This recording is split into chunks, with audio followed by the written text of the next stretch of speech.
Okay, so welcome to the deep dive. Hmm. We like to get into the nitty-gritty of things, and today Yeah, we're diving into something I think is pretty crucial for just about everyone out there, absolutely. especially if you've ever thought about buying a car or already own one.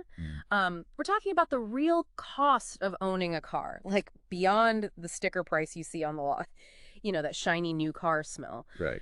But what happens over time? We've got some pretty interesting data here from Consumer Reports. Yes. Their 2024 automotive survey, they dug deep into the average maintenance costs over 10 years of ownership and broke it down by different brands. Hmm. So think of this as your like express lane to understanding, what you're really getting into financially when Huh. you commit to a certain car brand for the long haul. Yeah, I mean, that initial price tag, that's just the tip of the iceberg, really. Right. What we're doing in this deep dive is we're peeling back all those layers. Yeah. All those expenses that kind of steadily pile up year after year. Mm, And our goal is to, give everyone a clear understanding of which brands tend to be the, heavy hitters on your wallet yeah. and which ones are a little easier on the bank account over a decade. Right. There's some really surprising insights in this data. Okay, so let's jump right in. Yeah. And when we look at the brand with the absolute lowest 10-year average maintenance cost, Mm-hmm. it's actually Tesla coming in at $5,050, which puts it way down at the bottom of the list in 15th place. Interesting. What's the deal with that? Why is it so low? It's really fascinating because this is where the whole nature of electric vehicles really comes into play. Okay. Tesla's position with that $5,050 average is largely because EVs just have way fewer moving parts Yeah. than, your traditional gas guzzlers. Yeah. So that simpler powertrain Mhm. naturally means fewer things that can go wrong, Yeah. break down, need regular servicing Yeah. over time. So that's a big part of it. That makes total sense. Less complexity, less to fix. So moving up the list a bit, we find Toyota at $5,300, A classic. still in that very low range. Mm-hmm. And probably not a huge shock to a lot of people. Right. Toyota's got that reputation for legendary reliability. Yeah. And it goes deeper than just, anecdotal evidence. Yeah. Their engineering philosophy, a lot of times they really prioritize these like robust Yep. and durable designs, and that directly translates into lower upkeep costs for owners. Okay, so reliability built right in from the start. Yeah. Build quality really matters. Okay, right behind Toyota, we've got Hyundai at $5,680. Yeah. And, they've really come a long way in terms of quality and reliability in the past few years. Absolutely. This figure seems to show that their affordability isn't just about that initial price. You're right. It goes way beyond that sticker price. Yeah. Hyundai has kind of carved out this sweet spot, I think, Yeah. where they're offering cars that are priced really competitively, but also they're engineered well Right. to keep those maintenance costs down. So for someone who's really thinking about overall value, Yeah. Hyundai is looking like a pretty strong contender here. Interesting. Okay, after Hyundai, we've got Nissan at $5,935. Makes sense. Another brand that people often associate with practical and dependable transportation. Yeah, And this number seems to fit right in with that image. absolutely. Nissan, they're in this space where they provide that really solid performance, Mm-hmm. but without a ton of overly complicated systems. Yeah. And that really helps keep those long-term bills down. Right. Keep it simple. They're delivering on that promise of practicality and reliability without breaking the bank. Okay. And then just a smidge above Nissan is Ford with an average of $5,950. Yeah. Considering Ford's incredibly diverse lineup, Right. you've got everything from those super tough trucks to family SUVs. That feels like a pretty solid average across such a wide range of vehicles. It does. Ford's consistency in keeping those maintenance expenses reasonable across so many different types of cars suggests a certain level of standardization in their parts and service networks, Yeah. which, can make maintenance more accessible and possibly less expensive too. Right. It's like no matter what Ford you choose, you're probably looking at pretty predictable maintenance costs. Okay, so Ford's pretty consistent in that sense. Yeah, I think so. All right, and right on Ford's tail, we've got Chevrolet at $6,050. Yeah. Another major U.S. manufacturer with a ton of vehicles out there on the road. Mm-hmm. So seems similar to Ford in that regard. Definitely. Chevrolet's also hitting that sweet spot between initial affordability Yeah. and long-term value. Yeah. That maintenance figure really points to them being a very practical choice. Yeah. For a lot of drivers, they keep those ongoing costs manageable. Okay, now we come to Honda at $6,130. Mm-hmm. And they've got a rock-solid reputation for reliability, too. For sure. Almost up there with Toyota in many people's minds. Right. But their average maintenance cost is a tad higher. Yeah, that's interesting. What could be causing that little bump? Even though Honda shares that rep for reliability with Toyota, Mm-hmm. there are a few things that could be playing a role. Okay.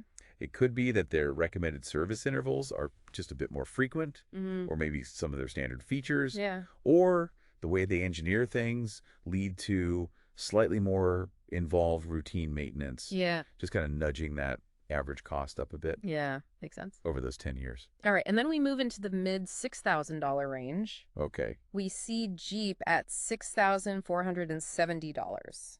Yeah.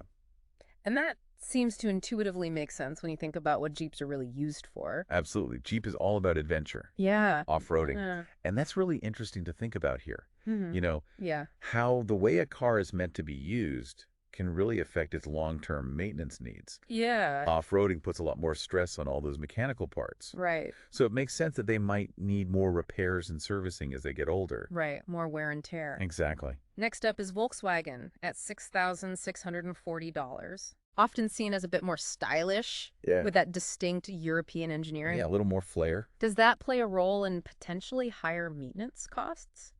It could definitely, when we zoom out and look at the global car manufacturing landscape, Right. European parts, Right. and the kind of specialized knowledge you need to service them Yeah. sometimes come with a higher price tag than you might see with domestic or some Asian manufacturers. Okay. So that blend of style and unique engineering can sometimes mean a slightly higher cost to keep it running smoothly. So you're paying a bit of a premium for that European touch? In a way. Yeah. Okay, now we see a pretty big jump as we move into the luxury segment. Okay. BMW comes in at $9,800. Wow.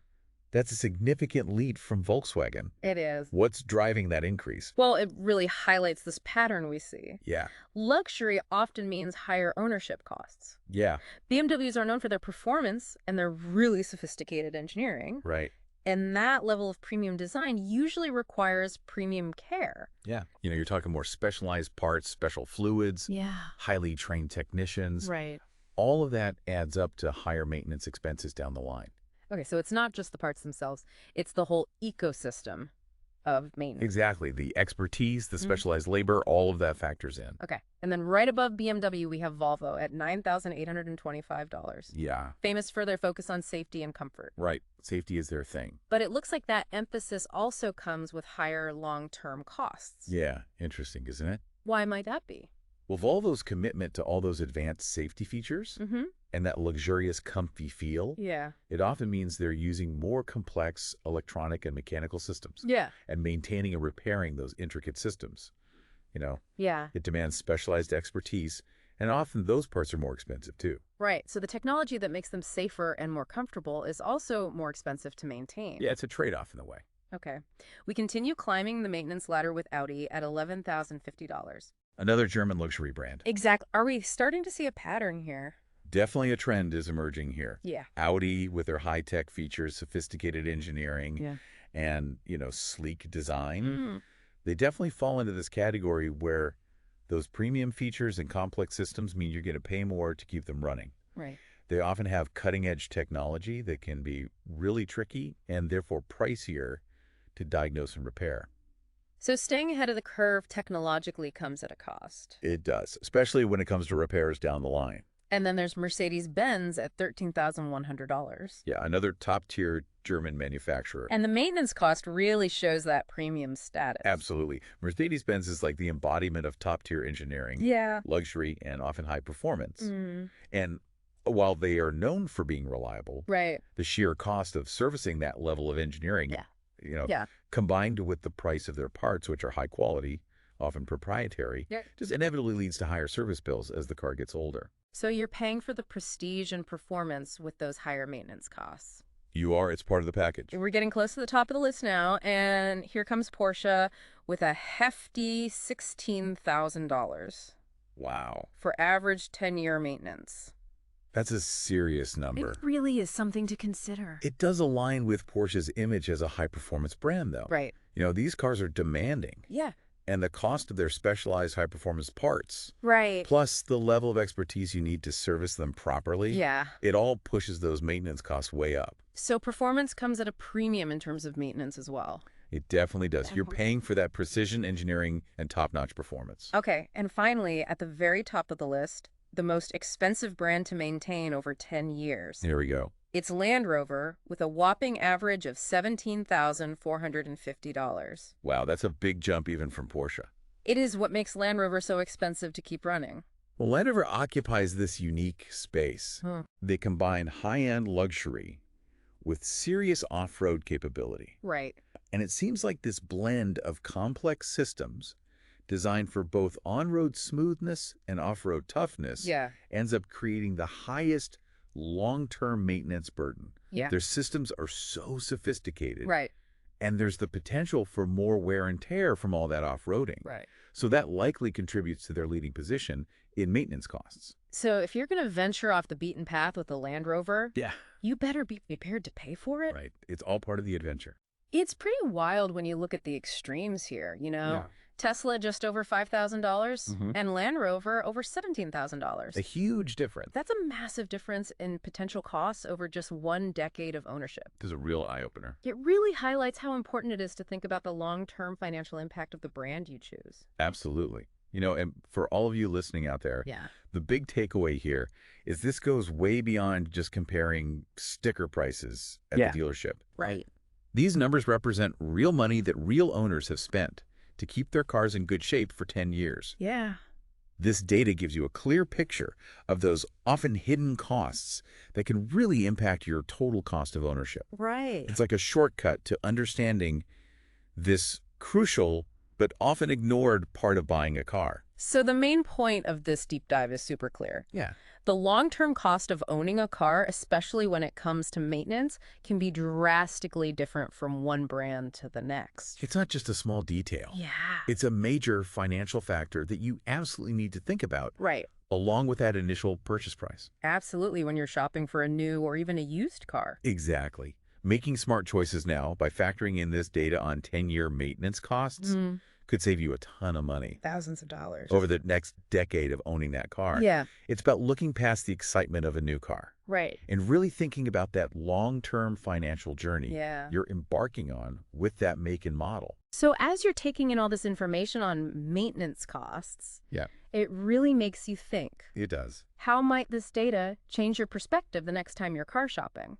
Or even how you view the true cost of owning the car you already have? That's a great question. And what other, maybe less obvious costs associated with car ownership? Yeah. Things like the specifics of your insurance premiums or real-world fuel efficiency versus the sticker numbers. Right. Or even how fast different makes and models lose their value over time. Depreciation. Yeah, depreciation, all of that might be worth exploring as you figure out the full financial picture of owning a car. It's all connected. It really is food for thought. Absolutely. Thanks for joining us on the deep dive. It's been a pleasure. We'll see you next time. See you, man.